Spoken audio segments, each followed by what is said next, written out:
नमस्कार साथियों, मैं आचार्य रमेश धस्मान आपका स्वागत करता हूं मेरे इस वीडियो चैनल जिसका नाम है ज्योतिष दृष्टि। साथियों, श्रावण मास अपने अंतिम छोर में है। आइए इस श्रावण मास के पर्व आनंददायक, इस शुभदायक पर्व को हम लेकर के चलें जिसका नाम है रक्षाबंधन। रक्षाबंधन का पर्व भाई बहन के प्रेम का पर्व भी है एवं ये पुरातन काल से चला आ रहा है। भाई बहन के पर्व का ये बंधन बड़ा शुभदायक है। इसी दिन भगवान श्री कृष्ण के हाथ में चोट लग जाने से उनके हाथ से उंगली से खून निकलने लगा।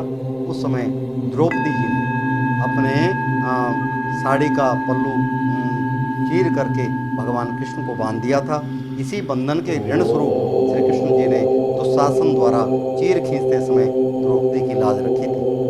मध्यकालीन इतिहास में एक ऐसी घटना मिलती है जिसमें चित्तौड़ के हिंदू रानी कर्मवती ने दिल्ली के मुगल बादशाह हुमायूं को अपना भाई मानकर उसके पास राखी भेजी थी। हुमायूं ने कर्मवती की राखी स्वीकार कर ली और उसके सम्मान की रक्षा के लिए गुजरात के बादशाह से युद्ध किया। इस प्रकार से इस कथा का पुरातन काल से भी बड़ा संबंध है। एक बार युधिष्ठिर ने श्री कृष्ण भगवान से पूछा, हे अच्युत, मुझे रक्षाबंधन की कथा सुनाइए जिससे मनुष्यों की प्रेत बाधा दुख दूर होता है। इस पर भगवान ने कहा, हे पांडव श्रेष्ठ, प्राचीन समय में एक बार देवों तथा असुरों में 12 वर्षों तक युद्ध हुआ। इस संग्राम में देवराज इंद्र की पराजय हुई। देवता कांति विहीन हो गए। इंद्र रणस्थल छोड़कर विजय की आशा को तिलांजलि देकर देवताओं सहित अमरावती में चला गया। विजेता दैत्यराज ने तीनों लोगों को अपने वश में कर लिया। उसने राजमद से घोषित कर दिया कि इंद्रदेव सभा में न आवे तथा देवता मनुष्य यज्ञ कर्म न करें। सब लोग मेरी पूजा करें। जिसको इसमें आपत्ति हो वह राज्य छोड़कर चला जाए। दैत्यराज की आज्ञा से यज्ञ वेद पठन पाठन उत्सव समाप्त कर दिए गए। धर्म के नाश होने से देवों का बल घटने लगा। इधर इंद्रदेव दानवों से भयभीत हो बृहस्पति को बुलाकर कहने लगा, हे गुरु, मैं शत्रुओं से घिरा हुआ प्राणांत संग्राम करना चाहता हूँ। होनहार बलवान होती है, जो होना होगा वो कर रहेगा।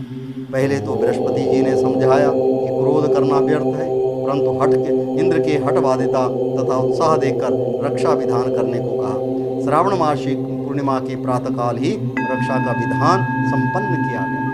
येन बद्धो बलि राजा दानवेंद्रो महाबलाः तेन त्वाम बदनामी रक्षेमाचल वाचल। उक्त मंत्रोच्चारण से बृहस्पति देवगुरु ने श्रावण पूर्णिमा के दिन रक्षा विधान किया। सधर्मणी इंद्राणी ने व्रत संहारक इंद्र ने बृहस्पति को उस वाणी को अक्षर से पालन किया। इंद्राणी ने ब्राह्मण पुरोहितों द्वारा स्वस्ति वाचन करा करके इंद्र के दाएं हाथ में रक्षा की पोटली को बांध दिया। इसी के बल पर इंद्र ने दानवों पर विजय प्राप्त की। इस प्रकार से ब्राह्मण लोग आचार्य वृंद अपने यजमानों के हाथ में रक्षा विधान मानते हैं और ब्राह्मणों की पूजा करके उनका आशीर्वाद लिया जाता है। यह श्रावणी कर्म इसी मास में किया जाता है क्योंकि भारत कृषि प्रधान देश है। भारत का सांस्कृतिक इतिहास बताता है कि श्रावण पूर्णिमा आ जाने पर कृषक भावी फसल के लिए आशाएं संजोता है। क्षत्रिय दिग्विजय की यात्रा से विरत होते हैं। वैश्य वाणिज्य व्यापार से आराम पाते हैं। साधु सन्यासी लोग भी वर्षा के कारण वनस्थलियों का परित्याग करके बस्तियों के समीप आकर धर्मोपदेश में चौमासा व्यतीत करते हैं। इस प्रकार श्रद्धालु भक्त ज्ञान सुनकर अपने समय का सदुपयोग करते थे।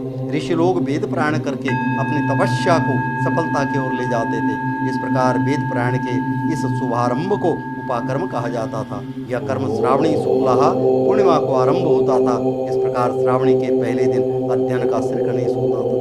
ऐसा कर्म यह श्रावणी मास के द्वारा ही संपन्न होता है और ऐसे कर्म के द्वारा, ऐसे मास के द्वारा आप अपनी मनोकामनाएं पूर्ण कर सकते हैं, यशमान वृद्धि पा सकते हैं। इन्हीं शब्दों के साथ मैं अपनी वाणी को विराम देता हूँ। नए विचारों के साथ आपके समक्ष आएंगे।